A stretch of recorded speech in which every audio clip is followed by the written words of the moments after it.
Simbora, meu povo, ouça o podcast Em Pauta, apresentado por Aloysio Júnior. Com a sua participação pelo WhatsApp 99-279-4053. Ao vivo, toda segunda-feira, às 18h30. Ouça também pela internet. Em Pauta com Aloysio Júnior, um podcast comprometido com a mudança. Simbora, meu povo, estamos ao vivo, ao vivaço. E agora Aloysio, a gente estamos no luxo aqui. Nós estamos ao vivo na TV Metropolitana, nós estamos ao vivo na Rádio Ativa FM e nós estamos ao vivo também lá na página do Aloysio Júnior. Clique lá, Aloysio Júnior, no teu Facebook, Aloysio Júnior, e curta e compartilha, manda para os amigos, manda para as suas listas de transmissão, manda para aquele zap lá da família, para assistir, para participar, para curtir com a gente. E hoje nós vamos debater, Aloysio, vários temas nacionais, aqui da nossa cidade, temas nacionais e internacionais também, né? Nós vamos conversar aqui, bater um papo sobre os vereadores fura-fila lá do Hospital do Olho. Inclusive, hoje teve uma grande reportagem, que, por sinal, temos que reconhecer, muito interessante, do RJTV, segunda edição. Nós vamos falar também do aumento de preço dos combustíveis, mais um aumento, e também na mesma medida que o atual presidente Jair Bolsonaro indica o novo presidente da Petrobras, o cara já renuncia, né?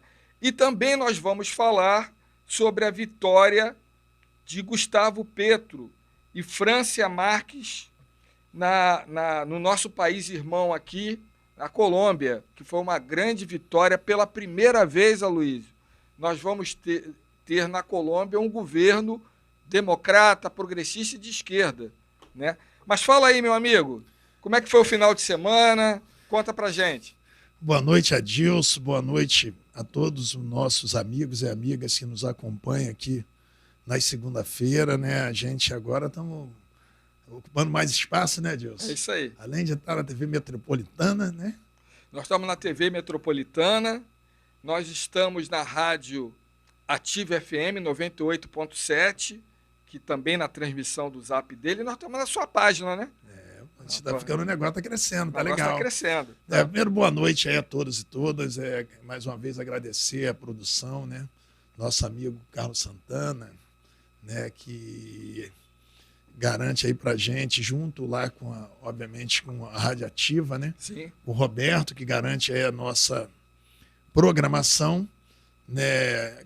Agradecer os nossos amigos que nos acompanham toda segunda-feira à noite. Agradecer mais uma vez estar contigo aqui, Adilson, hoje, segunda-feira à noite.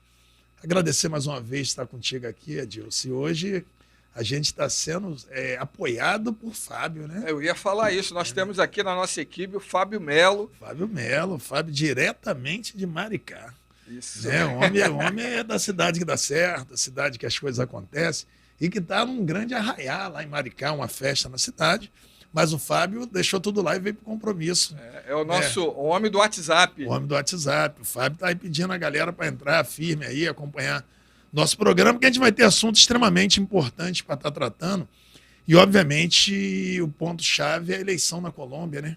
Verdade. Mais não vou falar os termos esquerdista, porque é o que hoje o presidente falou lá no cantinho, lá que ele fala com os apoiadores dele, mas, na verdade, mais um republicano, mais uma pessoa que dá da democracia, que ganha a eleição com uma vice negra, a primeira mulher negra, né, eleita vice-presidente na Colômbia, um país que durante muito tempo viveu submetido à vontade dos Yankees, né, dos americanos.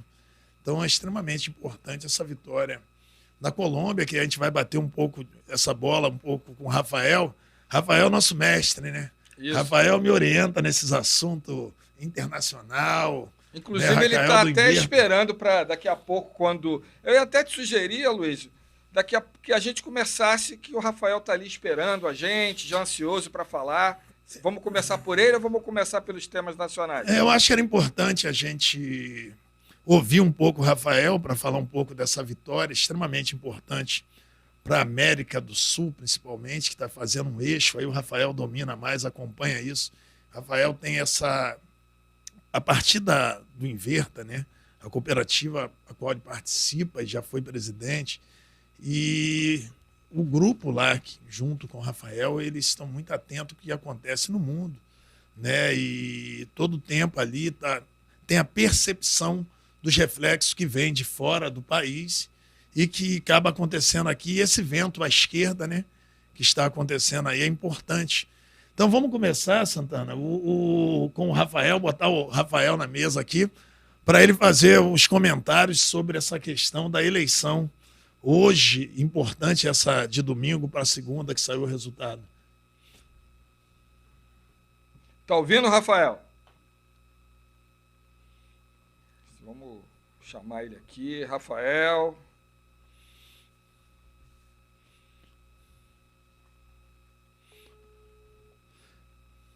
Aqui é ao vivo, a coisa vai acontecendo no tempo real. Entra aí, estamos ao vivo. O Rafael, para entrar aí no programa, ele já colocou? Ele já está no link? Já.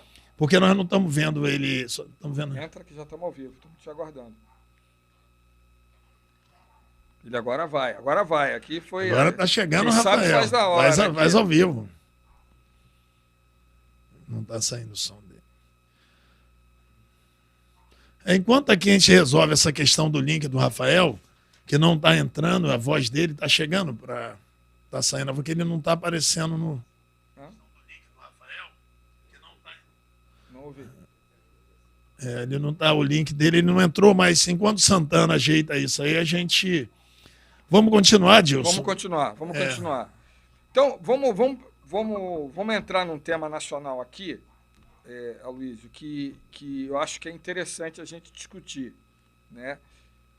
Que saiu uma matéria no Extra, para a gente bater uma bola aqui com os nossos amigos. Saiu uma matéria no Extra que coloca que o prefeito Eduardo Paes, do PSD, que é presidente do PSD aqui no Rio de Janeiro, pediu para os deputados do PSD votarem no atual deputado Rosenberg Reis, irmão do prefeito Washington Reis, para a eleição do Conselho do Tribunal de Contas, o TSE. TCE, Tribunal de Contas do Estado. E, junto a isso também, teve uma outra matéria muito curiosa, dizendo que o atual governador Cláudio Castro abandonou a neutralidade dele e começou a ligar para os deputados da base dele pedindo para votarem no líder do governo, Márcio Pacheco, do PSC. Né? E aí, fogo no parquinho. Né? Fogo no parquinho. Além dessa matéria, né, eu acho que está tendo uma crise ali, porque o ex-prefeito de Caxias primeiro se colocou sendo candidato ao Senado, depois pleiteou a vaga de vice-governador na chapa do atual governador Cláudio Castro. E agora dizem que ele possa vir a ser candidato a deputado estadual, porque o Rodrigo Bacelar, junto com outros deputados da base do governador Cláudio Castro, entendeu que não era um bom nome. Aliás, a crítica que ele faz, inclusive, é em relação à confiabilidade num vice com o perfil do prefeito Washington Reis, né? Inclusive, Luiz, bom tocar nisso, que anteriormente já teve uma treta prévia dizendo que o tal do Rodrigo Bacelar e a base aliada vetaram o nome do Washington Reis como vice da chapa na reeleição do atual governador. Né? É exatamente isso. Então, essa crise que está gerando na composição da chapa do atual governador, ela fere diretamente ao ex-prefeito Washington Reis, que sinaliza para todos os lados, né? Ele, quando o Lula está no Rio, o presidente da Assembleia leva ele lá, ele jura de novo amor ao Lula. Depois, quando o Bolsonaro aparece para poder conseguir alguma coisa, eles dão o nome, tiram o nome da nossa querida Zilda Arnes, que tem uma história, né, de Verdade. defesa humana, né? Troca o nome da escola para poder dar o nome da mãe de Bolsonaro. Aí depois isso vai levando dúvida, deixando dúvida na turma que é da base. Deixando claro que a mãe não tem culpa do filho que Não, tem, né? não, A não. mãe, a gente defende as mães. É a grande questão nisso que gera dúvida na base do governador, esse comportamento dúbio todo o tempo do prefeito, e faz com que os aliados se preocupem bastante como seria essa situação. Mas isso tem um reflexo muito pior dessa política do Estado, dessa oscilação que o ex-prefeito faz politicamente, né, que não vota no Romário para o Senado, vota no senador, possível senador da chapa do Marcelo Freixo com Lula, mas apoia o governador do Estado. Essa salada política, ela acabou tendo reflexo direto na cidade, porque se o prefeito, Washington Reis, ex-prefeito, vira candidato a deputado estadual, parte da base dele que se coloca, o preposto, vamos dizer assim, parte dos prepostos, que são os vereadores, que se utiliza da estrutura da prefeitura, aí vai ter a matéria que a gente vai falar do fura-fila aí, no Hospital do Olho, né? Sim. Parte desses vereadores que se colocam como candidato estadual perde a natureza de ser candidato. Porque como é que vai ser candidato para falar de um governo aonde quem faz a defesa do governo, obviamente, é da base do governo, aonde o responsável pelas ações do governo, para quem gosta, obviamente, que não é o nosso caso, que não é meu caso, vai votar no preposto ou vai votar no próprio ex-prefeito. Então, quando essa candidatura, se for posta para deputado estadual, vai fazer um strike na candidatura de muitos vereadores de mandato que se coloca como candidato a deputado estadual. Que não seria razoável. Como é que vai falar dos feitos do governo e pedir voto para si e não para o ex-prefeito? Foi quem fez essas ações a quem defende o governo e apoia. Então, se a candidatura do prefeito, de fato, a deputado estadual for adiante, a justiça permitir, e tem todo um processo, ele vai diminuir bastante o número de pré-candidato na cidade de deputado estadual, que, obviamente, os vereadores que é preposto do governo, que defende as ações do governo, eu não estou falando preposto no sentido pejorativo, não. Falando preposto a quem substitui na ausência do Poder Executivo, o vereador se apropria das ações do governo e defende nas suas bases como fosse uma ação a pedido dele. Olha, se ele fez o pedido ao prefeito que fez aquela ação, e se esse preposto concorre junto com o autor da ação, obviamente perde a natureza de votar no vereador, e sim votar para quem acredita nesse tipo de ação e defende, vai passar a votar no governo, no representante do governo, que é do Poder Executivo, que saiu do cargo para disputar o Poder Legislativo. Então, é importante os vereadores da base, né, que estão pré-candidatos a deputado estadual, se preocuparem em botar a barba de molho, porque a tendência é essas candidaturas perderem força, ou até deixar de existir, ou se permanecer, não vai ter com quem falar. No final das contas, cria uma confusão, né, Luiz? Não é uma confusão, acho que é de oposição. Eu disputei a eleição de prefeito, é oposição ao governo. Sim. Então, se o prefeito for candidato, se for o preposto dele, não difere. É um governo que a gente entende que não atende às necessidades daquilo que a gente acredita para a sociedade. Ponto. Entendeu? Esse governo não atende. Agora, para aqueles que apoiam, fica uma situação muito difícil, não tem por que justificar. Porque seja contra o prefeito ou contra qualquer um deles, que é de oposição, vai falar das deficiências do governo. Agora, quem é da base, como é que vai ter o prefeito candidato e mais 6, 7, 8 deputados concorrendo na mesma raia do prefeito, sendo que tem como base da campanha as ações do governo municipal. Então, acho muito pouco provável que essas candidaturas sejam mantidas e a gente, com isso, reduz bastante a disputa, se isso acontecer na cidade, que, por outro lado, é bom. Isso já aconteceu quando o ex-prefeito Zito teve também a candidatura, uma única candidatura da sua base, e isso acabou unificando o governo naquela candidatura. Então, entendo que se o prefeito, que agora não vai ser... Aí tem outro desenrolo, porque essa notícia do TCE, o que é que ela coloca em dúvida? Se o irmão do prefeito não conseguir perder a disputa para o governador, né, que quer o Márcio Pacheco, então o irmão do prefeito terá que ser candidato à reeleição de deputado estadual. É verdade. Então a família, creio eu, que não vai ter tantas candidaturas assim. Mas a gente tem que assistir isso de camarote, né? Pegar a pipoca e acompanhar, que tem muita coisa para acontecer. Como você falou, fogo no parquinho. Fogo né? no parquinho, nesse mês de junho para julho. Tem candidato que não era e passa a ser, e tem pré-candidato que foi a vida toda que vai deixar de ser. E isso a gente tem certeza com esse novo cenário que poderá acontecer, mas isso é para a gente acompanhar que nosso lado é outro. Nosso lado tem outro caminho que passa muito pelo que aconteceu aí na Colômbia, né?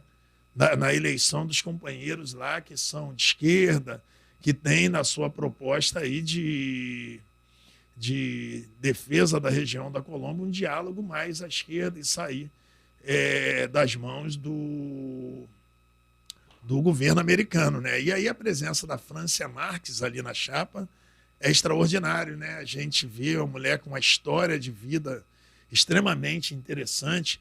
Eu tenho um vídeo dela, eu não sei se a gente consegue colocar, se passar por Santana, né? A gente tem um vídeo muito interessante, que eu vou postar esse vídeo, que a vice-presidente da Colômbia, ela falando um pouco da sua história, né? Muito bacana, uma mulher que foi empregada doméstica, que tem todo um processo de luta importante, que isso faz bem para a nossa população. Enquanto você saber. tenta passar o vídeo, passar para a produção, o nosso amigo Rafael está tentando entrar aqui. Ele vai. Vamos colocar ele? Vamos embora.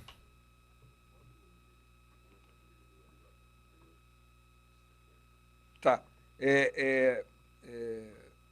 Vou pedir só um pouquinho de paciência, Luiz, que a gente está com problema técnico, não está conseguindo o Rafael entrar. A gente pode ir para o tema do RJ? Vamos. Que ajuda o tempinho que a gente tem para regular. Para o companheiro lá resolver. Passa aí para a gente, amigo. E você em casa já ouviu falar em lista VIP para marcar consulta em hospital público? Pois é o que vereadores de Duque de Caxias estão fazendo com pacientes que precisam de consulta no Hospital do Olho em Duque de Caxias. Assessores dos parlamentares negociam atendimentos mais rápidos do que os que são marcados diretamente no hospital. Para marcar consulta no Hospital do Olho em Caxias, está mais rápido buscando ajuda de quem nem trabalha por lá. Nossos produtores foram até o hospital buscando informações sobre atendimento. Funcionários contaram que os vendedores de solução por aqui são vereadores. E que o esquema não é segredo para ninguém, nem para a direção da unidade. Já tem autorização para cada demanda que está trazendo essa quantidade de pessoas. Os pacientes trazidos pelos vereadores ganharam até um apelido: demanda. Isso aí, que não é marcado, é demanda. Só da demanda de vereador. Demanda que trabalha para vereador. Todo vereador tem um assessor. Aí bota assessor para poder trabalhar para ele. Rola até uma distribuição de senha para a lista VIP dos vereadores. Aí você tem na porta, aí fica. Eles vêm aqui, já tem a pessoa esperando eles. E vem aqui, pega a senha, distribui e vai embora. Ele explica que vários vereadores fazem a lotada para o hospital. Cada um com o seu... Exatamente, cada um no seu quadrado, vamos dizer assim. Eu tenho vereador que tem quadrado 25, uns está 15, uns está 10, é quanto que eles falam na administração. Tem que conhecer o vereador, eu vou dar um de namoro, para passar a cadeira, atendimento. O bonde dos vereadores costuma chegar cedo. Olha só, o pessoal da demanda, eles vêm muito cedo, eles marcam horário, eles direitinho, isso aqui está cumprido. Mas só faz quando o vereador indica, todo mundo é fiel. O esquema de fura-fila aumenta a desigualdade no acesso à saúde. Um funcionário mandou um áudio para a gente relatando a diferença no atendimento. Quem não é indicado por um vereador pode demorar até 5 vezes mais para conseguir marcar uma consulta ou uma cirurgia.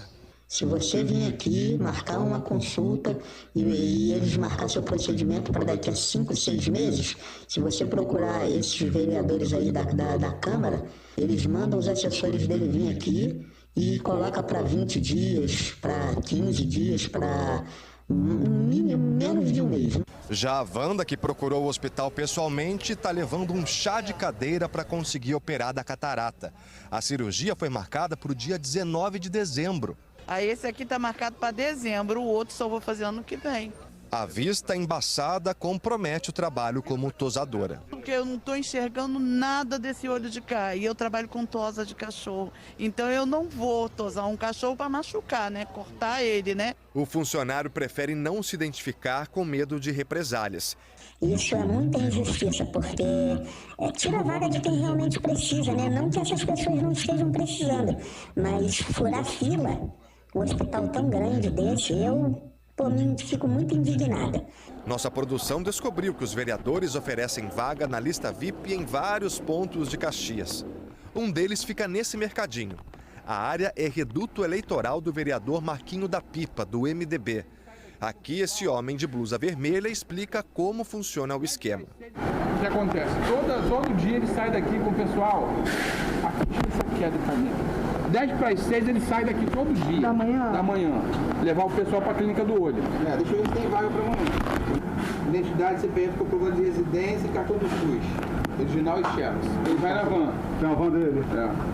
E confirma que, na mão do vereador, ninguém precisa esperar meses para ser atendido. Aí atende no mesmo dia? Atende. Demora, mas atende.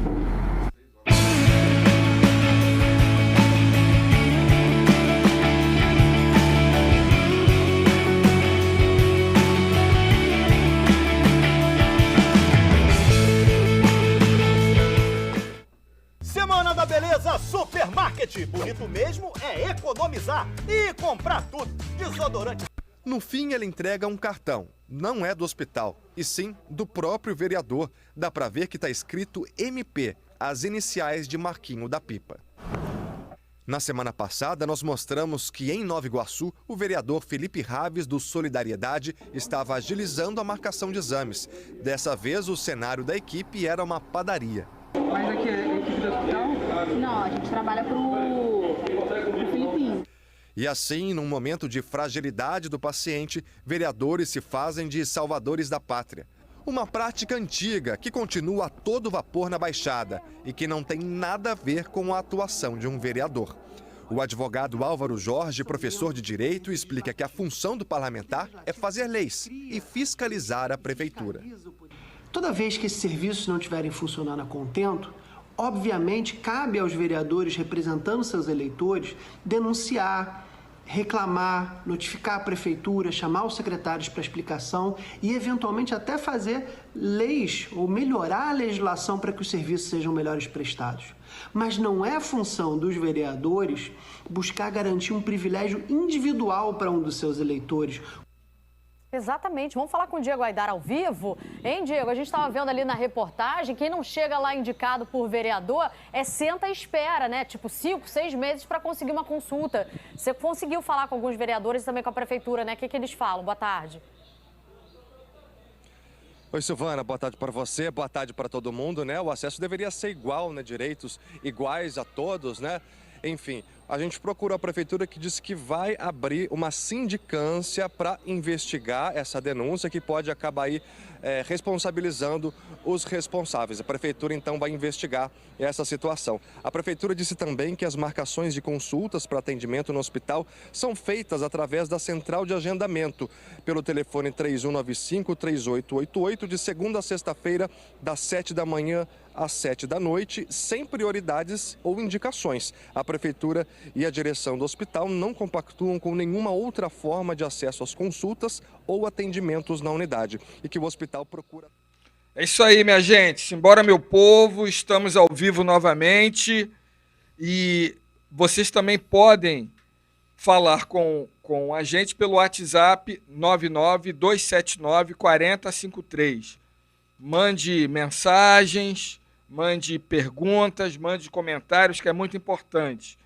E como eu tinha falado inicialmente, nós estamos na TV Metropolitana Rio, na Rádio Ativa FM 98.7, nós estamos na página do Aloysio no Facebook, então digite lá, Aloysio Júnior no Facebook, localize. Nós estamos no YouTube. No YouTube, né? Agora a gente está no YouTube, na Metropolitana ou no meu também? Aí eu não sei se dá. No seu YouTube. No meu YouTube, no meu Facebook, né? Ah, sim. Tá. Aloysio, sobre essa matéria do RJTV, me fez lembrar que quando você foi candidato a prefeito nas últimas eleições, esse ponto do atendimento, respeitar a fila, né?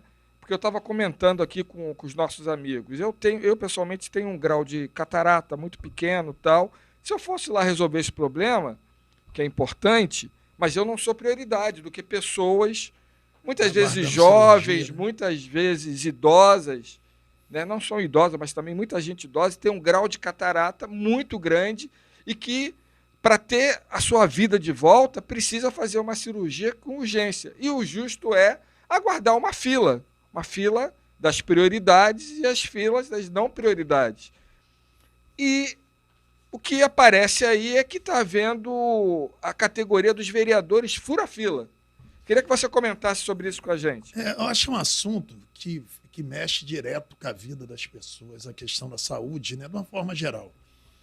Alguns anos atrás, num passado nem tão distante, os vereadores, muitos deles, se transformaram depois representantes na Assembleia Legislativa, ou no Parlamento Federal, ou até prefeito, se utilizavam dos centros sociais. Você lembra dos centros sociais? Lembro. Que as pessoas, muitas das vezes, pegavam o servidor da área da saúde, tirava do hospital geral, levava para dentro do seu centro social e fazia ali um privilégio, vamos dizer assim, individual, de atender as pessoas do seu curral eleitoral com aquele profissional que deveria estar no posto de saúde ou no hospital ou numa emergência atendendo, para que aquele vereador ou liderança política pudesse, o termo que muito é, fidelizar o voto em cima da necessidade da saúde das pessoas que ela tinha e enfraquecendo a estrutura da saúde pública. Isso perdurou por muitos e muitos anos.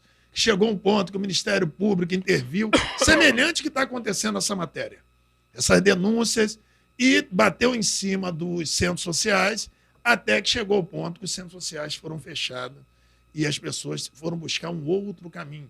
E nesse mesmo tempo que o centro social foi fechado, tinha uma política do governo federal de criação das UPAs, né? Sim. São as unidades públicas de saúde, né?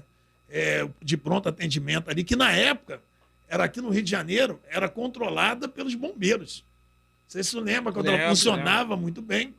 E aqui no Caxias tinha no Parque Lafayette, se eu não me engano, e tinha a UPA ainda, do Sarapuí. sim. São as que tem, só que agora tem a UPA pediátrica, agora tem a UPA Beira-Mar.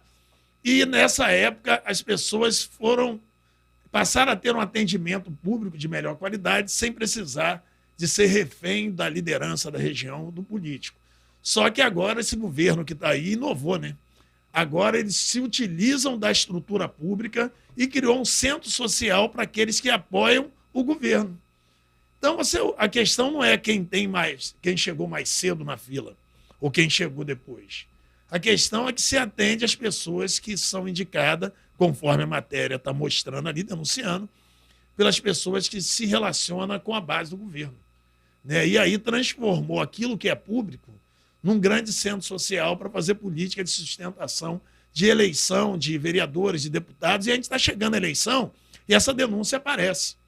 Porque é muito triste, obviamente, a gente quer que a saúde funcione e funciona bem para todos, seja para aquele que chegou mais cedo e pregou a primeira para ser atendido primeiro, ou seja aquele que chegou por último para ser atendido, mas todos têm que ser atendidos bem. Sim. E se chega alguém num nível de gravidade, com risco de morte ou algo parecido, essa pessoa prevalece a sua necessidade que urge daquele que chegou primeiro, é uma questão de saúde. A gente tem que devolver para a população um sistema de saúde que funcione, que seja fiscalizado pelo Conselho Municipal de Saúde, que seja fiscalizado pelos vereadores, não ele se apropriar daquilo que ele deveria tomar conta. Que aí é o que o rapaz acabou dizendo ali, que o vereador tem que fazer leis, né, municipal e fiscalizar o Poder Executivo e dar voz às demandas da população, mas não de uma maneira que você criar uma forma de privilégio para a sua base eleitoral. Você tem que atender como um todo. Caxias é uma cidade que tem quase 1 milhão de habitantes. Caxias é uma cidade que tem 4 distritos, que tem uma extensão tão vasta, e a pessoa se elege vereador e se limita a representar algumas ruas ou um bairro e fica atuando como fosse um presidente de associação de moradores de luxo, que deveria exercer um papel, a Associação de Moradores, para poder ver as demandas e ao representante do Poder Legislativo denunciar que cobrasse do Executivo. Não esse tipo de matéria que a gente já sabia que, por alguns motivos, que poderia estar acontecendo. Durante a campanha, nós denunciamos muito isso, que a gente precisava de um sistema de saúde onde as pessoas pudessem, inclusive, marcar a consulta pelo telefone e ir para ser atendido, sem precisar de ser um ato de bondade da liderança do vereador. É dentro do seu direito, até porque são os impostos que a gente paga é que mantém essa estrutura pública funcionando. Não é razoável. Não é razoável isso que está acontecendo, porque tem pessoas que morrem em função disso. Sim. Tem pessoas que têm gravidade na sua situação de saúde, mas não têm o privilégio de conhecer a liderança ou o vereador, ou se nega a se utilizar esse tipo de coisa. Só que as pessoas acabam não sendo atendidas e agrava a sua situação de saúde. Tem pessoa que marca uma cirurgia para fazer para daqui a 6 meses, 8 meses e 1 ano. Enquanto outros, se tiver um relacionamento, consegue antecipar. E nem sempre é o mais grave. Então, acho que é importante essa denúncia que saiu no jornal. Espero que a Câmara de Vereadores apure, né? Deveria ser esse o papel da Câmara de Vereadores, saber a veracidade dessas informações e aí fazer a sua representação valer a partir do interesse comum de toda a sociedade. Eu acho que é o mínimo que a gente espera, né, que seja apurado. Caxias, pela segunda vez, está ocupando agora, dentro desse mês, as notícias de maneira triste, né? Foi isso quando a mudança de nome da Zilda Arnes, né, a mãe do atual presidente, né, que é uma coisa que chocou. Vai ter um ato, se eu não me engano, na porta da escola, dia 21, amanhã, sobre isso. E agora a prefeitura diz que não está querendo, não iria trocar o nome, que era apenas uma escola nova. A gente sabe que isso não é verdade. É a denúncia da população, do CEP, da sociedade civil, que está ali firme denunciando, está fazendo com que eles recuem. E também espero que seja feito dessa forma também, em relação ao Hospital do Olho em si, que cumpre um papel, o atendimento do Hospital do Olho é espetacular. Muitas famílias precisam ser atendidas, mas que seja todos atendidos dentro da sua necessidade, entendeu, Dil? Que todos, a partir daquilo que garanta a pessoa, né, a urgência mediante a gravidade da sua situação, e outros casos que podem esperar, que espere um pouco, e isso não seria um problema. Mas a gente espera que todo o sistema de saúde seja assim. A gente tem que sair daquela época que a pessoa, para ser atendida, tinha que ir 4h30 da manhã na porta do hospital para que o político da hora, o prefeito ou o secretário, pudesse definir ali o que era urgência ou não, mediante o atendimento formal da saúde, onde a gente deveria ter um atendimento padrão, onde as pessoas chegassem, fosse atendida na triagem, e ali, de acordo com a sua gravidade, fosse distribuída para o setor mais grave ou menos grave da situação, para que pudesse ser atendida e não fosse o dever do vereador juntar uma Kombi de pessoas e levar na porta do hospital para poder passar na frente das pessoas que estão ali aguardando com um assunto muito mais grave, muitas das vezes com risco de morte, né? Então, a gente espera que essa denúncia sirva e chame a atenção da população, que muitos de nós acabamos, em função da necessidade, se utilizando desse tipo de situação. Mas a gente sabe que mesmo o cidadão que se utiliza disso não se sente confortável de fazer isso, mas não vê outra forma de conseguir um atendimento a partir da sua patologia, do seu problema que ele está vivendo, ou da sua mãe, ou do seu pai, ou de um filho que possa estar precisando. Mas o ideal é a gente restabelecer a relação de cidadania, onde todas as pessoas sejam tratadas de maneira decente, que seja tratado de forma respeitosa e que tenha um fluxo de atendimento mediante o seu tempo de chegada, obviamente, a ordem na fila, e sendo, obviamente, dando prioridade àquilo que for mais urgente, que for risco de morte. E aí é dessa maneira que a gente espera um sistema de saúde dinâmico, que possa usar a tecnologia para a gente poder atender bem, as pessoas poderem partir do telefone de outra forma, conseguir garantir o seu atendimento digno, que é isso que a gente espera, independente do governante que seja. Até porque a democracia nos impõe isso e a gente acredita na democracia. Quando acabou a eleição, a gente espera que o governante que ganha faça um governo que respeite o direito do cidadão e que garanta um tratamento digno para todas as pessoas. É isso que a gente espera no governo municipal, no governo estadual e no governo federal. Por falar em Duque de Caxias, por falar em páginas policiais, Aloysio, teve um fato também que é bom a gente citar.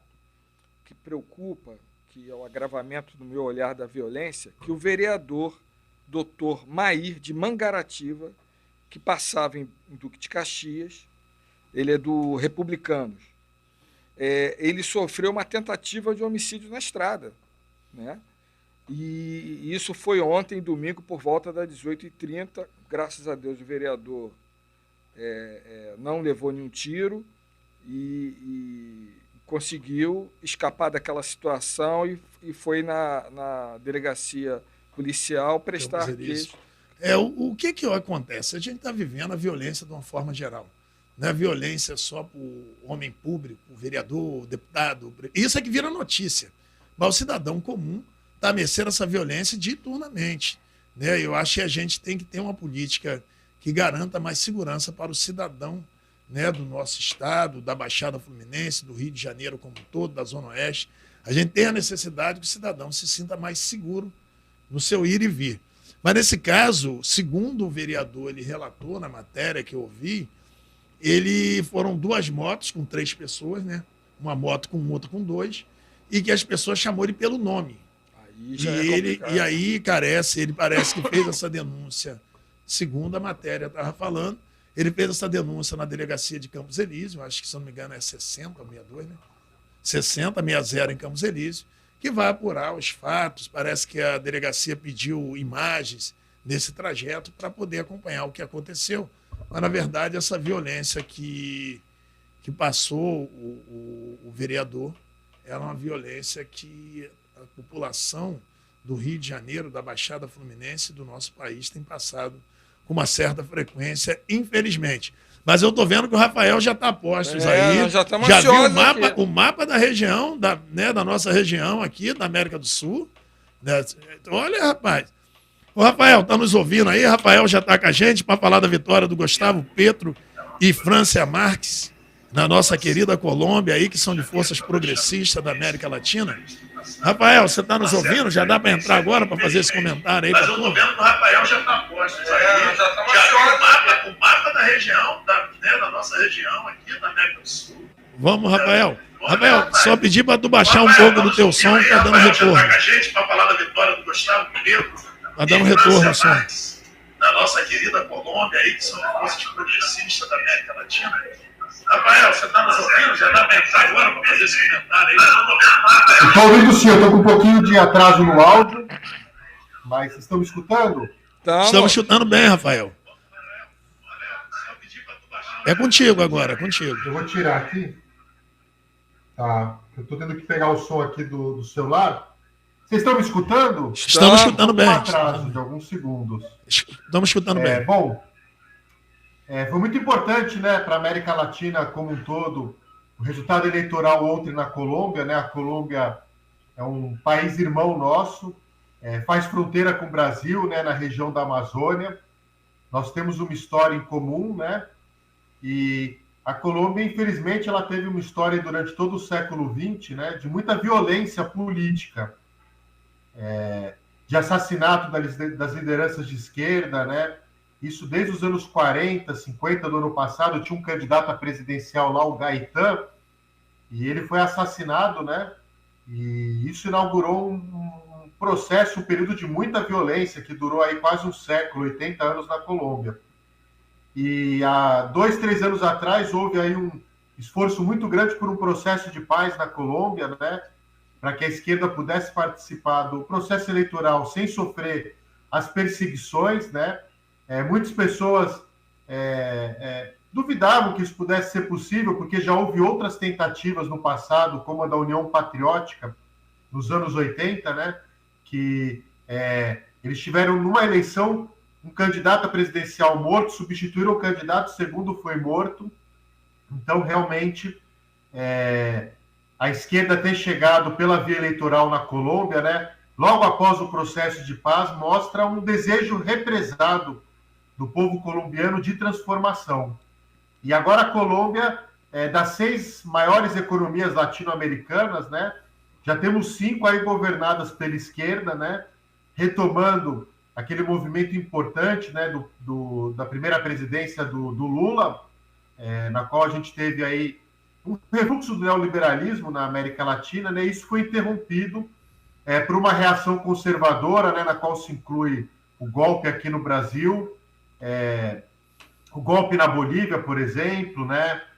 O golpe no Paraguai, né? Que tiraram o Lugo, o golpe em Honduras, né? Que tiraram o Manuel Zelaya, e agora, novamente, a gente vê que a direita ela veio para o governo trazendo o projeto neoliberal, que levou fome, levou aumento de preço, levou carestia, enfim, Luiz Aldilson, tudo isso que a gente está vivendo hoje aqui no Brasil, né? Então agora a Colômbia se junta ao México, com o López Obrador, se junta à Argentina, né? Se junta ao Peru também, com Castilho, né? Na Argentina, o Alberto Fernandes, se junta ao Chile também, com Gabriel Boric, né? Outro candidato aí de esquerda.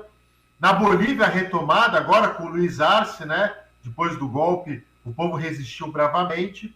Então, agora nós estamos aqui na antessala aqui do Brasil também, elegeu o Lula, e nós temos aqui as 6 grandes economias da América Latina juntas, defendendo um projeto de integração latino-americano.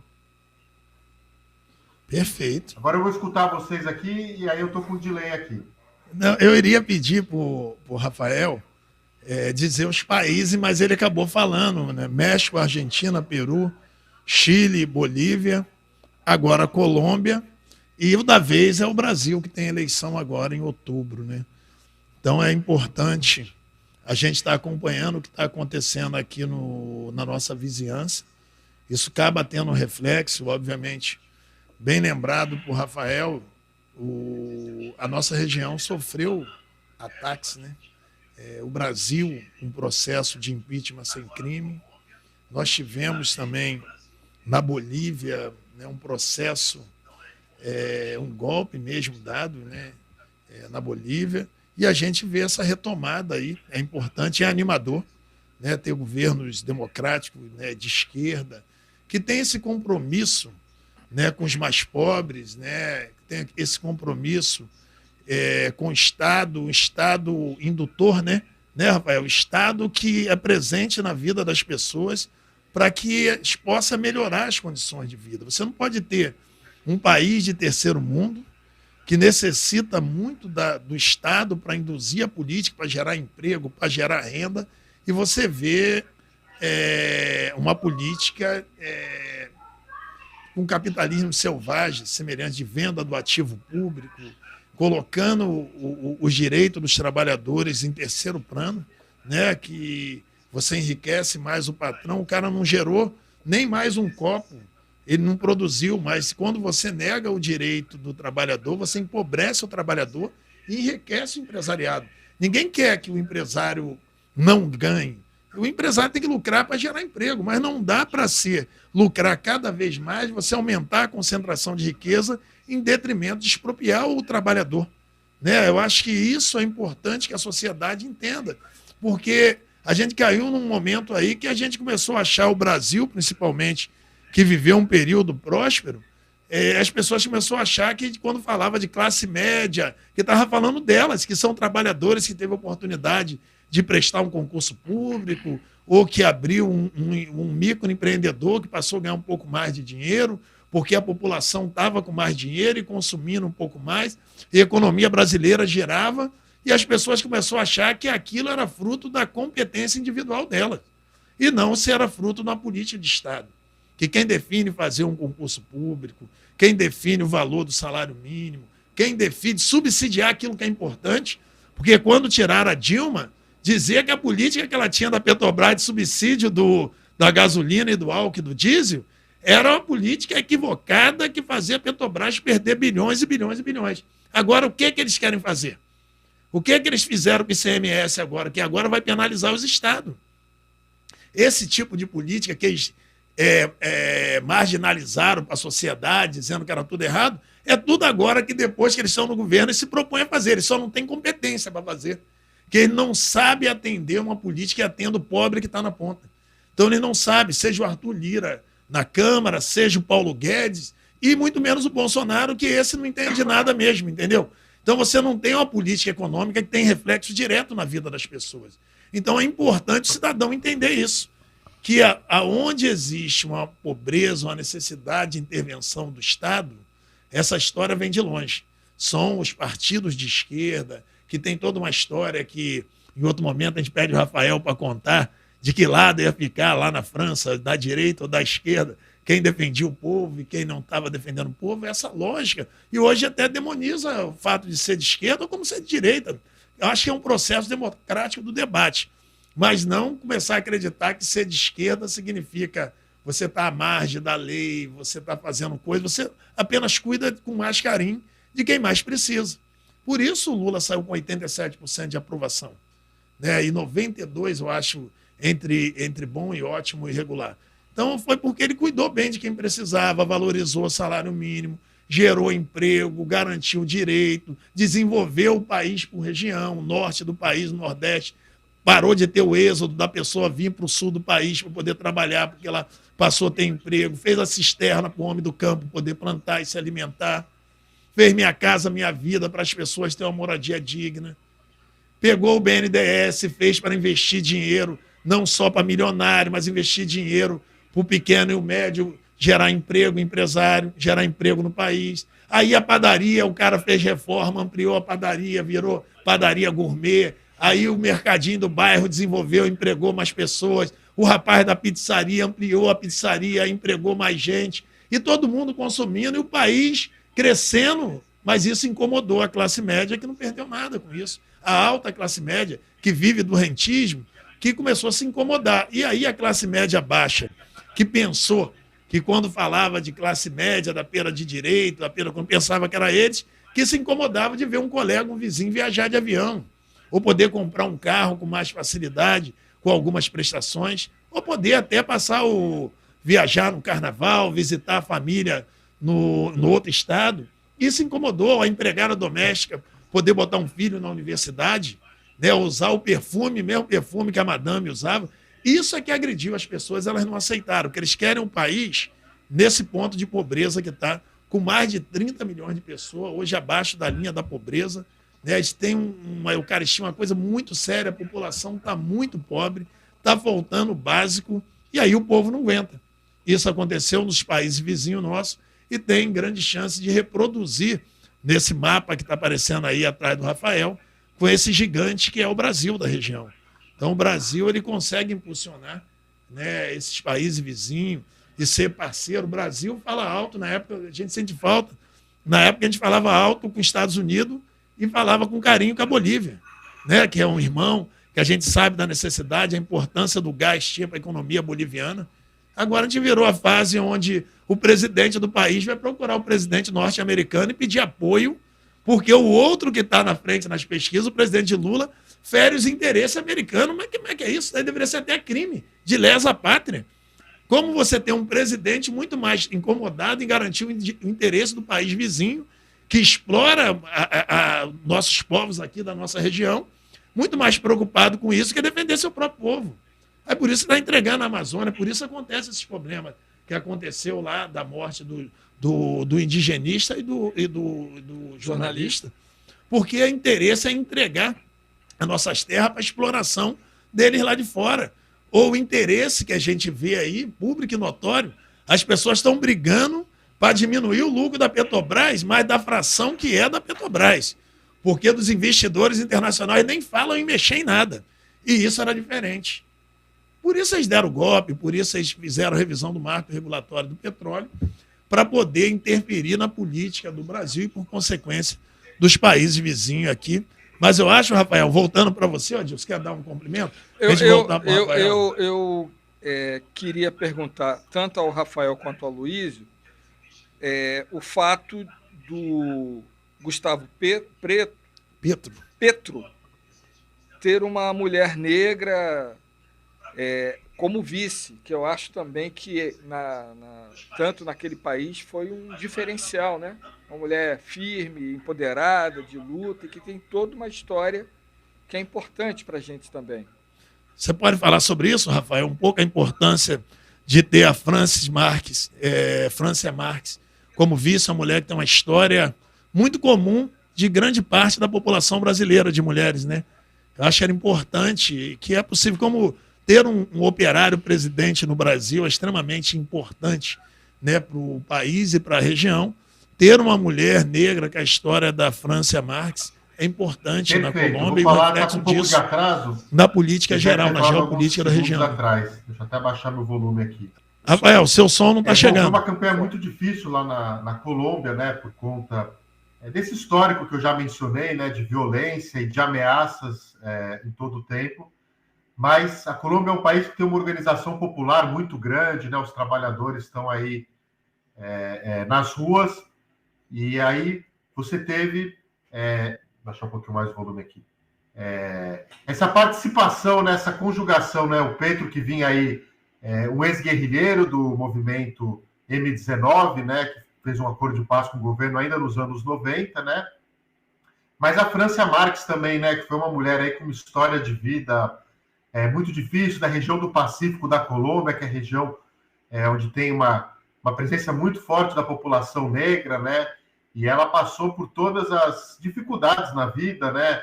Ela trabalhou numa região onde ela tinha que plantar, trabalhou dentro de Minas, né, em condições muito difíceis, depois foi empregada doméstica, e ela conseguiu se formar como advogada, né, e passou a atuar aí dentro do movimento social. E é muito interessante o papel que ela teve nessa campanha, né, que não foi um papel secundário, pelo contrário, né, ela sempre aparecia em igualdade de imagem, tendo a palavra o tempo todo, né? Então, acho que um tratamento muito especial para um vice, né? Isso acho que foi bastante fundamental. Ela colocou um vídeo dela colocando, né, que ela sempre escutava dizer que a política não era lugar para gente como ela, né? E que agora não era ainda o momento dela. E ela diz, puxa, eu me perguntava quando que é o meu momento, né? Quando que é o nosso momento, né? Nós somos sempre o povo trabalhador, né? É sempre deixado para depois, né? Sempre protelado. E aí o povo colombiano resolveu fazer história, né? E dizer, não, a hora é agora, né? O momento de mudança é agora. A gente não pode mais esperar, né? Essa situação que está agora. E eu queria aproveitar aqui só para acrescentar uma outra coisa, acho que com base nisso que o Aloysio colocou também, né? O presidente Lula é uma pessoa muito experiente, né? Que conhece muita gente no mundo todo, e ele vai ter agora uma responsabilidade muito grande de liderar um processo de unidade, como já vinha sido feito, da América Latina no bloco econômico, né? A gente tem visto agora no mundo cada vez mais, né, a questão agora do conflito na Ucrânia, que o mundo está novamente se dividindo em blocos econômicos, né? A gente está vendo uma situação aí de fim da hegemonia, né, do Império dos Estados Unidos, né, que eles tinham conquistado aí desde o final da União Soviética, e eles saíram invadindo o mundo, invadiram todos os países, Iraque, Afeganistão, atrás de petróleo, tentaram dar golpe aqui, na América Latina, deram, né? Mas a gente está vendo uma época de mudanças, né? E nessa época de mudança, cada vez mais vai ser importante a ideia dos blocos econômicos, né? Então, o Brasil tem uma posição ímpar, né, no nosso continente, né? Nós temos aqui mais ou menos metade do território da América do Sul, metade da população da América do Sul, a maior economia, ou seja, somos rivais dos Estados Unidos, né, na América Latina, somos o principal parceiro comercial da Argentina, de muitos países com quais nós temos fronteira. Então, agora, eu acho que é muito importante que a nação brasileira como um todo veja essa oportunidade desse momento agora, né? O Aloysio, com muita propriedade, pode contar para a gente aqui o papel que a Casa da Moeda foi almejado, né? Que imaginou-se que a Casa da Moeda poderia ter como grande centro de produção do meio monetário, né? Dos países da América Latina. Chegamos a exportar para alguns outros países da América Latina, mas depois veio essa ideia do neoliberalismo, que não tem compromisso nenhum com o desenvolvimento nacional, não tem compromisso nenhum. O Aloysio falou, a política da Petrobras agora é não investir, desinvestir, né? Lucrar ao máximo e distribuir rapidamente esse lucro para os investidores, muitos dos quais são acionistas lá da Bolsa de Nova York. Então, isso não interessa em nada ao povo brasileiro, né? Então, agora nós temos aí uma situação favorável, né, para a América Latina, novamente, se fortalecer, se unir, retomar projetos como o Banco do Sul, retomar os projetos de desenvolvimento, retomar o projeto da Unasul, né, que vinha avançando bastante. São vários projetos estratégicos dos nossos recursos naturais, né, o acesso aos diferentes oceanos, né, o interesse que existe, por exemplo, para que todo o agronegócio brasileiro tenha portos para poder desaguar e aí ferrovias para ligar ao Oceano Pacífico, para poder embarcar para os navios direto para a Ásia, né, direto para a China, que hoje é o principal parceiro comercial do Brasil. Então é muito, muito, muito importante esse momento, e acho que o Lula é a pessoa ideal para poder assumir essa liderança aqui na América Latina. Quando a gente citou os países, nos esquecemos, não podemos esquecer também da Venezuela, né, que foi um país importantíssimo, uma nação petroleira que resistiu ao golpe, à mentira, à infâmia, né, a todas a pressão mundial, mas conseguiram manter ali um processo baseado na consciência das pessoas, né, que pela primeira vez o povo foi para a universidade, pela primeira vez o povo viu os recursos da renda do petróleo serem revertidos para si. Então, um momento muito animador aqui na América Latina. Eu acho que o Bolsonaro está com dificuldade para dormir esses dias aí.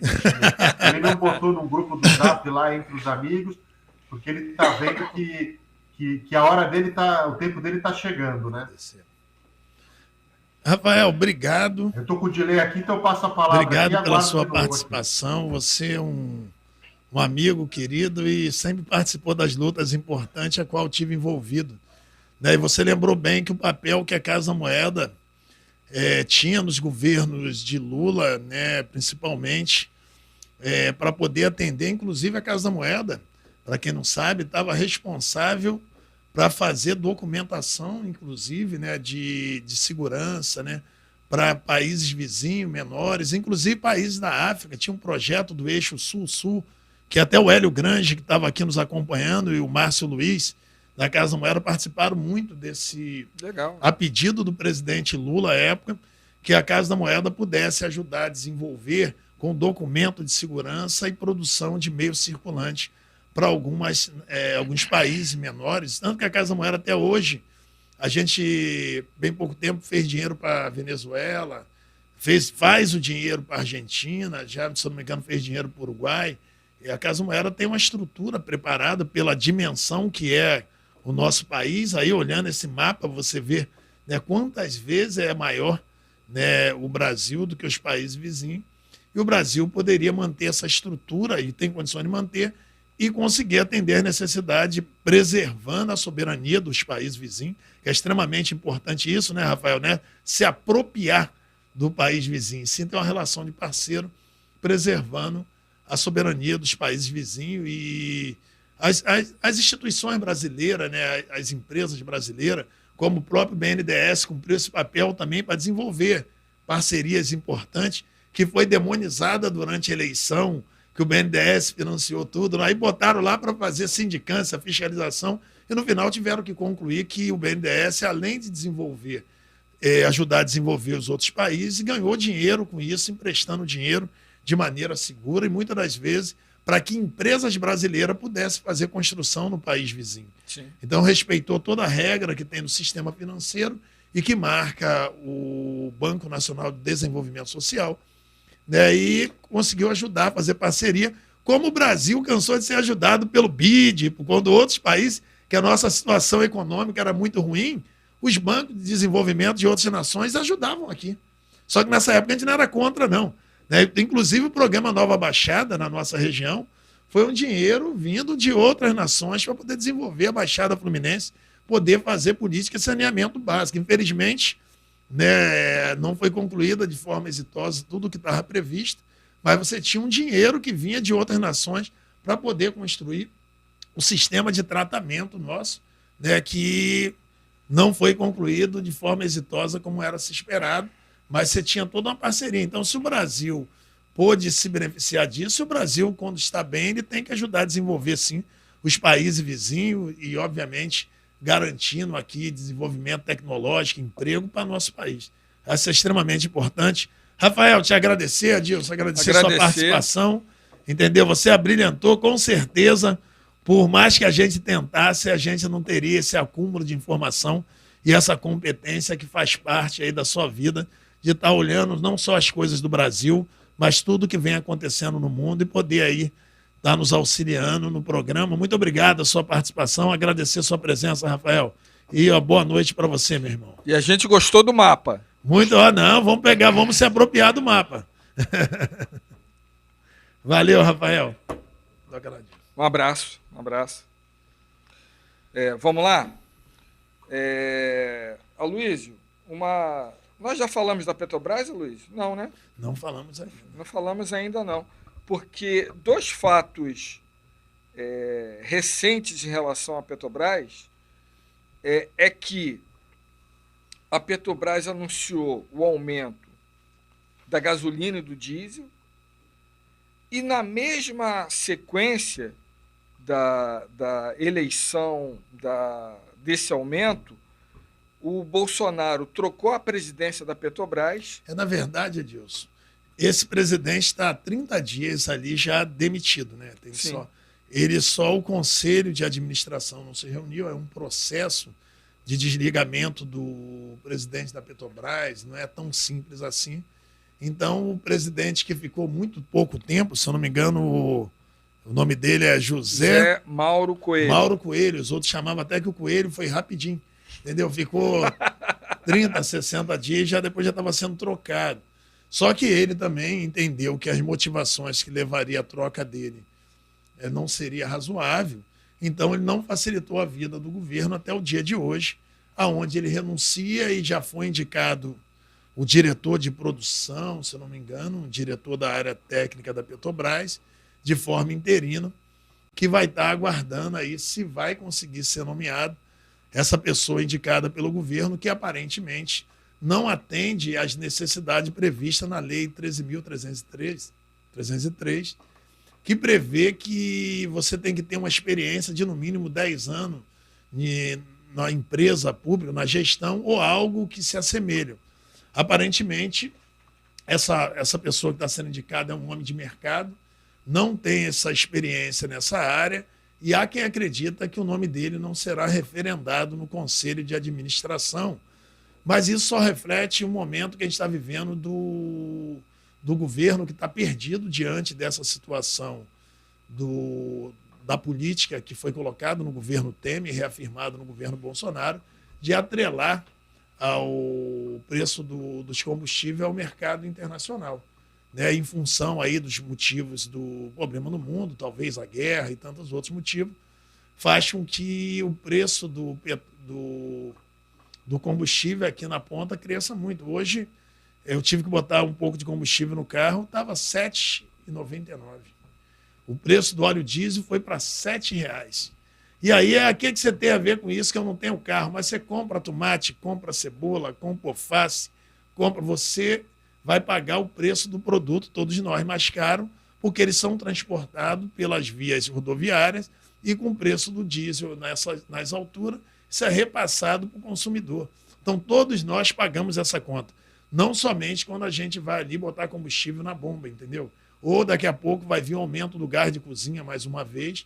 E isso acabou o governo fazendo um esforço danado para poder fazer uma ação concentrada no Congresso, na Câmara e no Senado Federal, para poder mudar a legislação do ICMS, botando o máximo a 17% a 18% de ICMS sobre o preço dos combustíveis.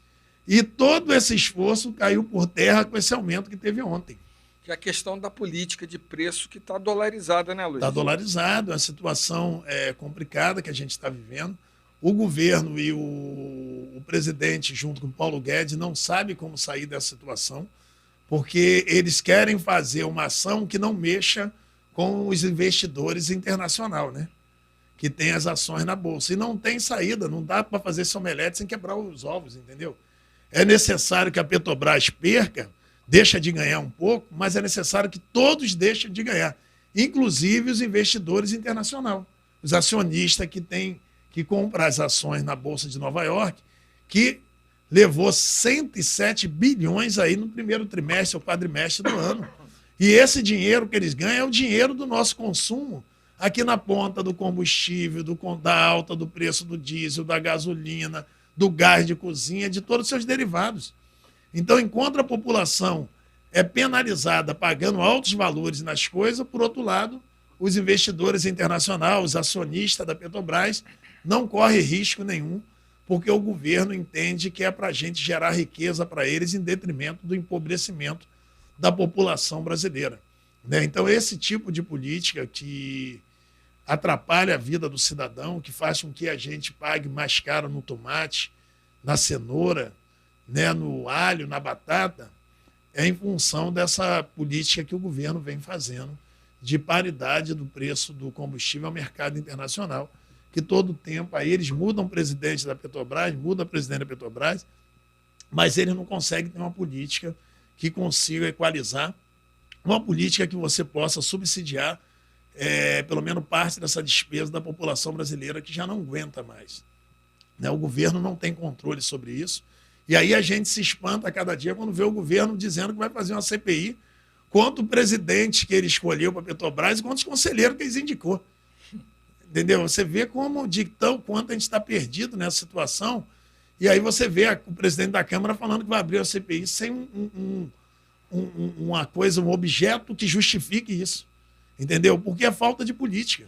Mas eu ouvi hoje, Aloysio, só nesse ponto que você está comentando, alguns analistas dizerem que isso é um jogo de cena, porque faltam quantos meses para a eleição? Né?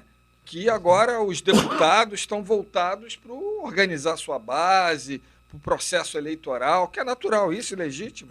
Dilson, mas tem que mexer no orçamento secreto um pouquinho, né? Porque eles ficam gritando para a Petrobras, mas não mexe, não tira a mão do orçamento secreto, que são alguns bilhões que poderia estar se somando aos lucros da Petrobras, dos seus acionistas, para você melhorar a vida do cidadão brasileiro. Porque o que eles fizeram com o ICMS não se preocupa, tanta coisa tão absurda, que é até dezembro.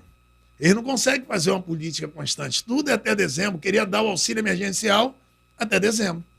A política de preço para reduzir até dezembro, porque eles acreditam que com isso continua enganando o povo e possa ganhar a eleição. Sim. Eu acho que eles estão na política do século passado, entendeu? Achando que grande parte da população continua ainda trocando seu voto pela falta de informação.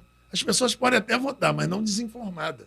É um absurdo o que eles estão fazendo e falta de política perene que garanta para você programar as coisas no país de médio e longo prazo. Então, essa insegurança política faz com que o Brasil, com a taxa de desemprego alto, com consumo baixo, tenha inflação alta. E toda reunião do Copom aumenta os juros. Já está, se eu não me engano, está em 13,25, 13,75, para poder diminuir a inflação. Mas como é que você tem inflação se você não tem consumo? A população está desempregada. Entendeu? Então, é uma falta de política econômica. Nós estamos vivendo um período muito ruim, que a gente tem inflação alta e consumo baixo. Quando normalmente se crescia, levantava os juros para que você reter o consumo. Não tem um nome. Você comentou. Estagflação, né? Eu acho que é isso. É estagnação econômica com inflação alta. Então, quando isso era feito em outros momentos, é quando você tinha um consumo muito alto. Então, para você conter o consumo, você subia a taxa de juros. E aí você dava uma segurada. Mas a gente não tem consumo e tem inflação alta. A gente está numa situação muito difícil, a gente precisa de devolver esse país na mão de quem entende e saiba administrar esse país. Eu acho que é o que a gente deve e vai fazer daqui a pouco. O Brasil, a gente tem que suportar mais um pouco, né, o que está acontecendo, esses fake news de dentro da própria estrutura de representação governamental. Aí não é só o presidente da República, a gente tem esse fake news gerado também pelo presidente da Câmara, né, ele fazendo um discurso de como alguém que não tem nada a ver com isso, mas não abre mão do orçamento secreto. Né? A gente está vivendo uma situação muito difícil, mas a gente acredita que estamos muito mais perto de sair dessa situação, porque as vias democráticas vão nos garantir isso. E, salvo engano, teve até, falando em vias democráticas, a gente tem que falar um pouquinho da eleição também, né? Sim. Eu acho que teve um pronunciamento do TSE em relação às contagens simultâneas de voto? Como é que na verdade, isso aqui, a gente estava falando antes de começar o programa, que isso aqui é mais um fake news do Bolsonaro. Porque ele diz que vai fazer uma contagem paralela ao processo eleitoral, mas eu conversava com os amigos que a contagem em paralelo à contagem oficial já existe. porque os partidos, em cada sessão eleitoral, têm o direito de colocar lá um representante. Exatamente. Ao final da votação, tem aquela tripinha, aquele papelzinho com a votação dos candidatos, e ele comunica à central dos partidos, né? Exato. E o Bolsonaro lança isso como uma maneira de enganar as pessoas que não têm essa informação, né, Luiz?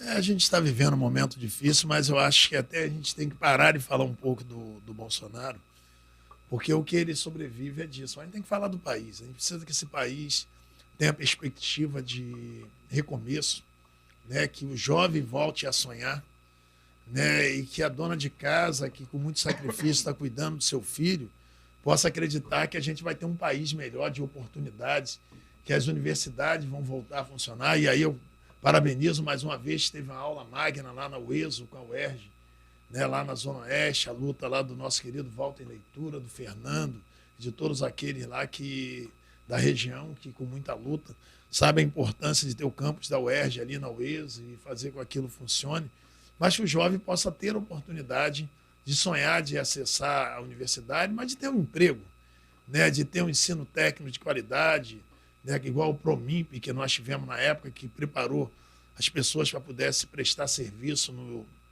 nas refinarias, no entorno da Petrobras, né, que seja mais fácil o acesso ao crédito para a economia do país voltar a crescer. Né? Eu vi lá uma declaração, no momento de sinceridade, do ministro da Comunicação, falando, não sei se você teve a oportunidade de ver, ele falando que, se eu não me engano, ele até genro do Silvio Santos, né? Sim, sim. Ele falando que, na época, quando estava discutindo o auxílio emergencial, que seria R$600, o Paulo Guedes queria 200 com o Bolsonaro, e no final foi muito sacrifício para botar R$400, e se fosse o Lula, teria dado R$1.000. Falei, até ele teve esse lampejo de sinceridade. Né? Na verdade, é isso, a população precisa ter o mínimo de condição para poder passar por essa situação. E esse dinheiro, quando vai para a mão do povo pobre brasileiro, ele vira imediatamente consumo, que faz a economia girar. É isso que a gente espera, que o cidadão mais humilde possa consumir, ter um pouco de tranquilidade para ter o básico no seu dia a dia e, por sua vez, fazer com que a economia do nosso país volte a girar. Aloysio, a gente já está chegando ao final do programa, mas tem um ponto de pauta aqui, que é um comentário seu rapidinho, que eu queria te ouvir, que uma matéria do Jornal Extra, que após muita pressão da CPI dos trens, lá do nosso companheiro, amigo Valdec Carneiro. Deputado Valdec Carneiro, grande deputado. A Supervia já tem data para retornar a operação do trem expresso do ramal Santa Cruz, que vem dando aquele problema tal da Supervia constante, né? O problema da Supervia com os horários, com os ramais que funcionam, ela é muito séria. Ela é uma coisa que todo tempo você luta e você não consegue ter uma resposta definitiva. E, infelizmente, o Estado já renovou a concessão, né? Ela era por 30 anos, faltando 10, renovou por mais 30. Então dá a impressão que o serviço que é prestado é maravilhoso. É de excelência. É de excelência, porque você está até renovando, quando, na verdade, você teria de discutir se esse serviço está sendo oferecido à população brasileira, esse transporte de massa trata com dignidade o cidadão. Porque se o trem funciona com ar-condicionado, e eu ando de trem também, sei que funciona o ar-condicionado, é porque não foi a concessionária que comprou, não, tá? Foi os trens comprados com dinheiro público. Muitos dos trens, se não me engano, japonês ou chinês compraram os trens. O dinheiro público, o que eles fazem é explorar, era para garantir um bom funcionamento. Eles não cuidam da via, não reformam as plataformas, não reformam as estações, e ele só se utiliza como uma forma de arrecadação.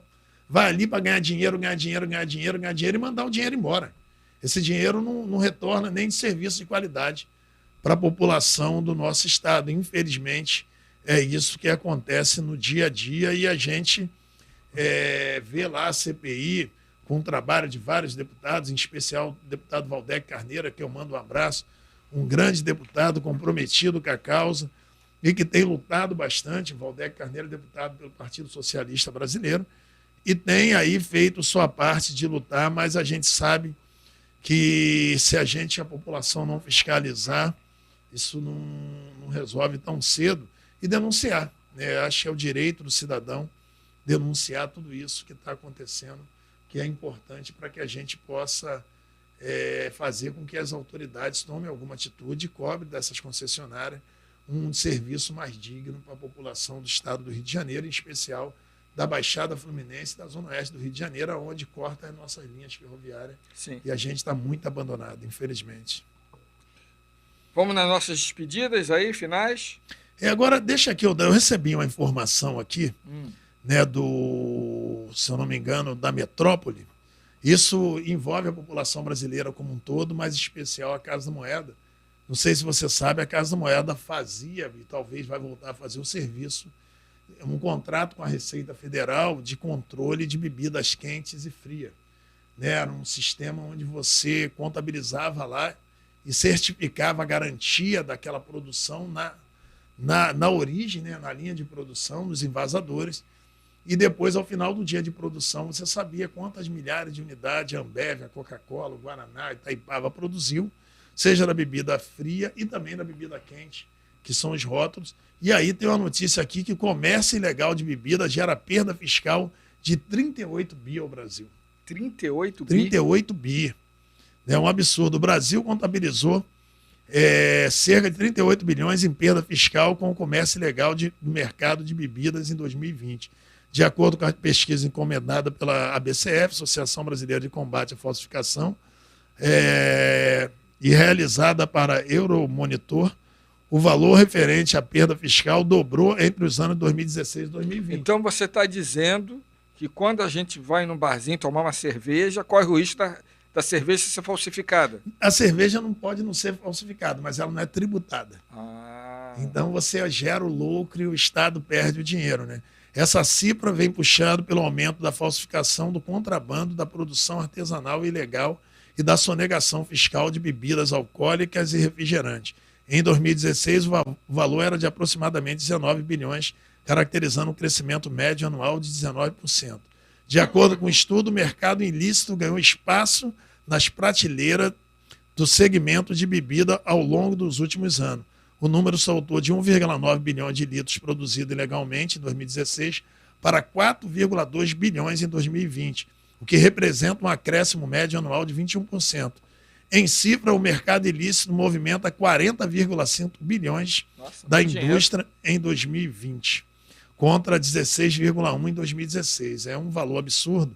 Aí você vê o governo fazendo um esforço danado, né, para poder aí conseguir arrumar 8 bilhões, 10 bilhões, e pelo outro lado ele permite que essas dezenas, centenas de bilhões aqui, elas saem pelos copos dos dedos dos cofres públicos, porque em 2016 eles pararam com a política de controle e fiscalização, e aí produzido com a nossa querida tricentenária Casa da Moeda, a quem eu tenho muito orgulho de trabalhar. Vou fazer 20 anos na Casa da Moeda agora, no dia 1º de agosto, e a Casa da Moeda contribui muito para o desenvolvimento do nosso país, não somente gerando cédulas e moedas de qualidades e medalhas históricas, mas a Casa da Moeda também tem um contrato com a Polícia Federal, produzindo um passaporte de qualidade que garante que o cidadão brasileiro possa viajar pelo mundo, seja a lazer ou a trabalho, ou para cuidar da saúde, e ser tratado de forma digna, porque o passaporte produzido pela Casa da Moeda é um dos mais seguros do mundo. Sim. E compreendendo que o cidadão brasileiro ele parece com toda a parte do mundo.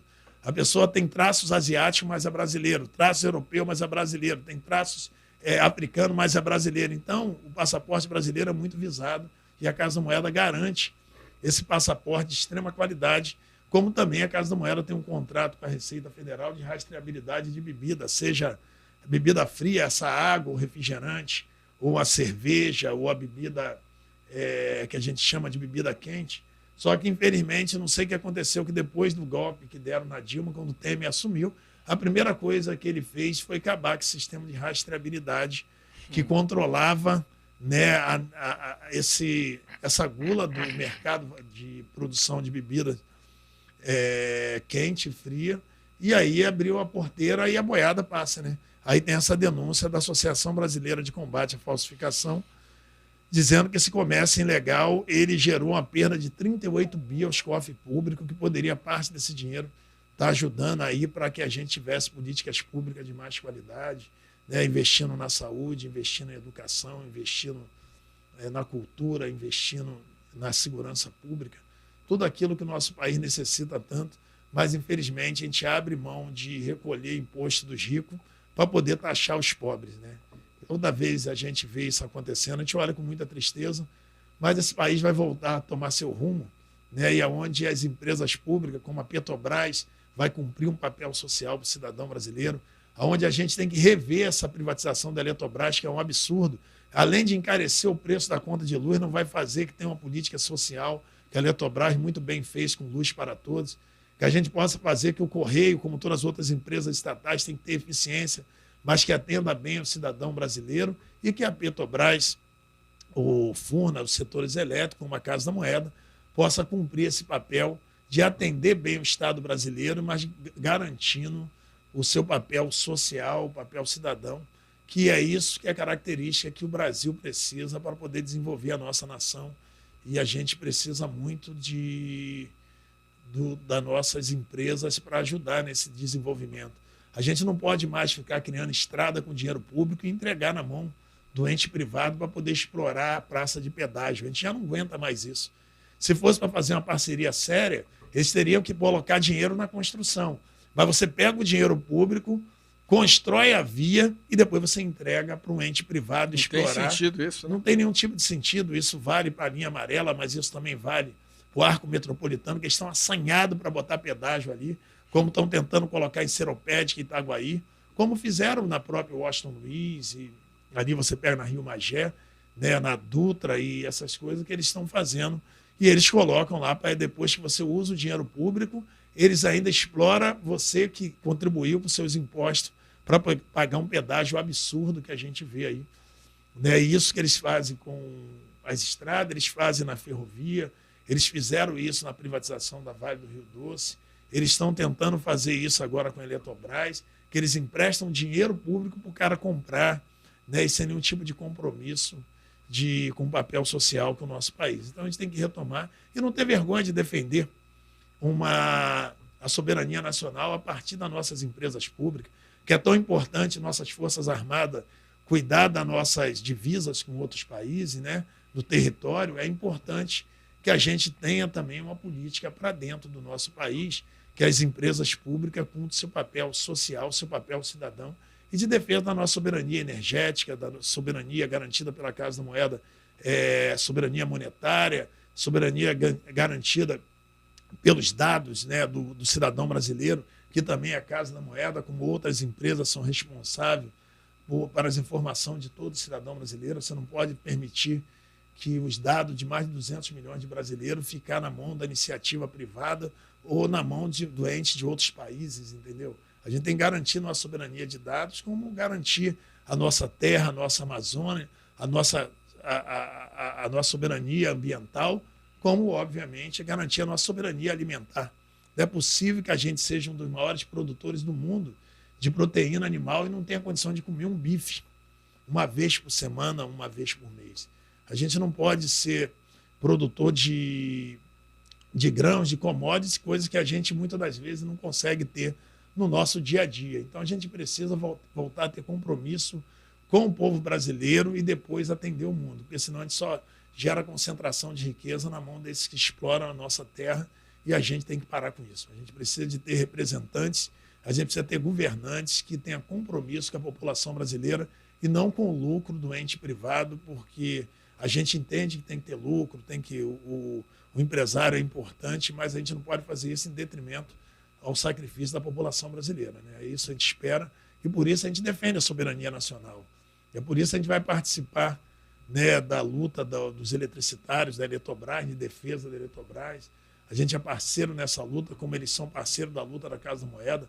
A gente participa da luta dos petroleiros, na defesa da Petrobras, né, que faz um trabalho de tempo em tempo. Aí o sindicato, a FUP, ela vende um botijão de gás a preço de custo para demonstrando como o gás poderia ser tão mais barato se não tivesse ali por trás a ganância econômica aí deles querem ganhar tanto dinheiro, né, os empresários.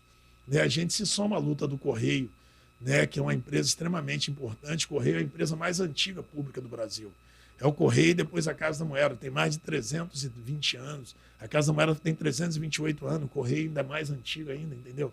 Então a gente tem que ter respeito por esse patrimônio público e um respeito muito maior pelo aquele patrimônio que está lá, que são os trabalhadores dessas empresas, que muitos deles, como é o caso da Nuclep, né, que cumpre um papel extremamente importante para a população brasileira, garantindo a nossa segurança ali na produção de navios, essas coisas, submarino, e a gente tem que lutar junto e proteger esse patrimônio do Estado brasileiro para garantir a nossa soberania no nosso território e, a partir disso, a gente poder aí enfrentar as outras nações no sentido comercial, né, e com força, né? O brasileiro precisa disso e a gente é solidário a essa luta aí das empresas estatais na defesa da soberania nacional, que grande parte foi investimento de governos militares. Infelizmente, você vê agora muitos militares querendo entregar o nosso patrimônio a preço de banana para o mercado internacional. Vamos às nossas despedidas, Aloysio? Tudo que é bom acaba. Pouco, a gente tem que despedir, mas tem que, Adilson, ver aí para mandar a lembrança para a turma que está nos acompanhando, né? A gente tem um público aí, e nesse caso a gente está aqui, eu tenho vários amigos que estão mandando mensagem pelo celular, que estão nos acompanhando pelo YouTube, hein, Santana? Tem uma turma acompanhando lá que, estou pelo YouTube, tá? Mandar um abraço pro meu amigo, meu sempre mestre querido, Denizê, né? Está sempre nos acompanhando. Grande né? Denizê. O Elison Silva, o Hélio Grange. Hélio Grange é um dos responsáveis aí do patrimônio político, né? Que é importante isso, junto com o Severino, Aramis, saudoso Lúcio Fragueto, um patrimônio de luta do Sindicato dos Trabalhadores da Casa da Moeda do Brasil. Esses homens ajudaram desde a fundação do nosso sindicato, querido sindicato, que hoje é liderado pelo Rony Oliveira, um grande presidente, que vai estar conduzindo a Assembleia de Participação dos Lucros na quinta-feira, na porta da Casa da Moeda. Eu vou estar lá participando, somando, mandar um abraço para o nosso querido Márcio Luiz, da direção também do sindicato, nosso advogado, uma das pessoas mais competentes que eu tenho o prazer de conhecer e viver junto. Márcio Luiz é um parceiro da nossa luta, né, está com a gente no dia a dia. Nosso amigo e comandante Cléo. Cléo é funcionário da Caixa Econômica, não, do Banco do Brasil. Banco do Brasil. Já foi da Caixa Econômica, é um parceiro nosso, comerciante, aqui na nossa Baixada Fluminense, especial no Corte 8. Nosso querido amigo, comandante Marcos Carvalho, do Cangula, um abraço, Marco. Parceiro de luta, George Andrade, é o Chavante. Onde eu tive com o Chavante, a turma da capoeira, lá no almoço na casa do mestre Isaías. Muito bom almoço, mandar um abraço para o mestre Isaías, a família, agradecer lá, tanto a Dara quanto a Dark lá e o Isaías, por nos receber lá de forma tão carinhosa, receber os amigos lá. Um abraço para o nosso querido companheiro, comandante Fábio Melo, que está aqui, né? Fábio. Está nos trabalhos. Fábio Homem do tá Zap. aqui, o homem do Zap. Homem Chegou do Zap. de viagem ontem e já agarrou firme nos trabalhos. Um abraço, meu querido amigo, comandante e inspiração, Walter Veríssimo Gomes. Nosso querido Walter Leitura, Walter direto Leitura. da Zona Oeste, direto da Zona Oeste, da luta lá da Da UESO UESO. com a UERJ. Muito querido, Walter lá de Cavalcante, né? Muito um guerreiro, um amigo nosso de luta, né? Sidney Gama, um abraço, Sidney. Sidney mandou uma mensagem, sempre se colocando com muita sabedoria e conhecimento. Sidney é um amigo, uma pessoa querida, que a gente tem muito carinho. Eu vi também uma moça que, Cleise Santos, Cleise também mandou passou boa aqui e noite. confirmou. Não, a Cleise já marcou. Viu? Já marcou. Eu vi essa live realmente. O Marvel Gonçalves também mandou um abraço aqui. Né? É um querido amigo, Matos, gente boa. Né? Aqui, mais o Alexandre Oliveira, o Alexandre Lecão, meu irmão, meu amigo. Marcelo Nascimento, sempre aqui acompanhando. Isso. O Marcelo tem falado pouco, hein? Marcelo, de vez em quando, mandava umas mensagens aí, ó. Tem essas denúncias aí, Marcelo, do negócio do olho aí. Olha o olho de vidro lá. Então, vamos acompanhar que isso daí tá pegando aí o pessoal, hein? Isso mexe com a questão política aqui. O Trindade, Alexandre Trindade, é meu amigo, meu irmão. Trindade foi da Casa da Moeda e hoje é petroleiro, mas é amigo para toda a vida, todo sempre, um companheiro nosso de luta. O Fábio Alves, nosso querido um parceiro, amigo, né? Grande Fábio, Jorge Henrique Martins, nos acompanha sempre, da Casa da Moeda. O Alexandre Trindade está aqui, deixou uma mensagem. Aqui a Carla Carol também. A Carla querida Carla, vou estar com ela essa semana. A Carla estávamos juntos na festa da velha guarda na Casa da Moeda. Carla, querida amiga, um abraço para Carla, o Hélio Grande aqui que deixou uma mensagem. O Ivan Cárcer, Ivan é o futuro. Ivan é um garoto que gosta de luta. Amanhã, com certeza, ele deve estar na posse do Cinto Ferge, lá no Rio de Janeiro, que vai ter a posse do Cinto Ferge, a turma vai lá parabenizar a turma da Unidade Popular que ganhou a eleição lá, né? Lúcio Salles aqui, ó, a voz da experiência também. Isso. O Sérgio Matheus, nosso querido Sérgio, tô com saudade do Sérgio, tem um pouco que a gente não bate um papo. Né? E toda essa turma que nos acompanha, o Renato Russell também aqui nos acompanhando, mandando um abraço. A Liliane Andrade, né? A Liliane é nossa querida esposa do Márcio, uma pessoa muito querida, doutora Liliane, hein? Liliane, ela vai nos contribuir muito aí, está se formando, está correndo atrás.